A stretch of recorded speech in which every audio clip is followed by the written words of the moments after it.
So I know everyone is asking the question, will Naruto Storm Connections be worth it? Well, I'm simply here to tell you that it all truly depends on your expectations for the game and if you currently still have a growing love for the Storm franchise. The worth of something is dependent on how you feel about a specific idea, whether it be Storm or any other game or idea that you have found yourself investing time into in the past. With the growing roster of Naruto Storm Connections and a revitalized story, I would like to say that it is. For me, however, the worth that I see in this game all stems from performance and enhanced visibility. You see, I've spent so much time away from consoles, and in doing so, I spent a lot of my time on PC. And once you go to PC and you experience 60 FPS at 144 Hz, it's life-changing. It sounds stupid as hell, but believe me, nothing beats a smooth, buttery, and responsive game. Knowing that the game will play at 60 FPS on a PS5 and Xbox Series X does something for me. Is it only one thing? Absolutely. But I want you to think about all the issues that you've had with frame rate drops and lag due to the PS3 and PS4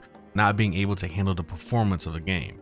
Not even just with Storm. Now, I know you could be telling yourself, well, Post, if you love PC so much, why won't you just buy Storm Connections on the PC? Honestly, as much as I love being on PC, much of Storm's culture has been built on console. So finding online matches, playing with friends, and using a controller without any form of connection issues can make up for some of the issues you may have with the game as long as you enjoy it. At the same time, at heart, I'm definitely a console boy. Nothing beats booting up your console and getting invites from your friends, looking at what everyone's playing. All that stuff speaks to the culture of a gaming console. I miss that, and that's a big reason why I'm excited for Storm Connections coming to the PS5. Outside of performance, the additional character slots that have been mentioned even outside of Indra and Ashura make me curious and, all honesty, hyped for the game.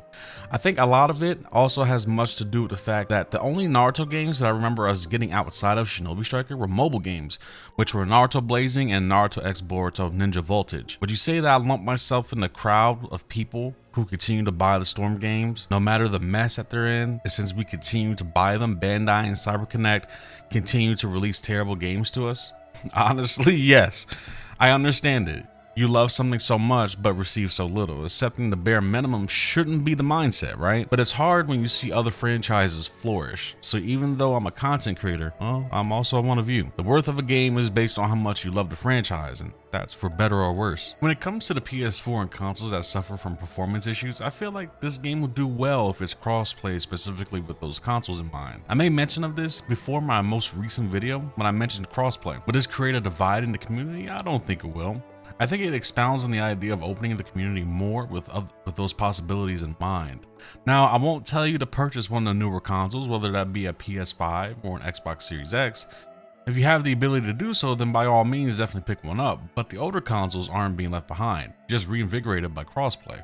At the same time, we have to remember that the Storm franchise was released in an era where season DLCs and character announcements weren't sought after yet. We see that with Shinobi Striker. Shinobi Striker has had 5 seasons and counting, and with them, the game had improvements and characters that were announced. Now, I know a lot of you may not like Shinobi Striker, but there is a case that can be made for how they treated the game long term. If Naruto Storm Connections is placed in that same bubble of long-term strategy, I think we're in for a treat. At least I like to be hopeful for that. So with a growing roster, the notation on performance and graphical enhancements, and the original story that is going to be implemented through the adventures of Boruto, I think this game will be well worth it. Leave your comments in the comment section below to give me your thoughts, your concerns, and if this will be a day one pickup for you. We just hit 500 subscribers, meaning we're halfway up that hill of reaching 1,000. Subscribe if you enjoy. Until next time, let me go ahead and flash set my ass to sleep.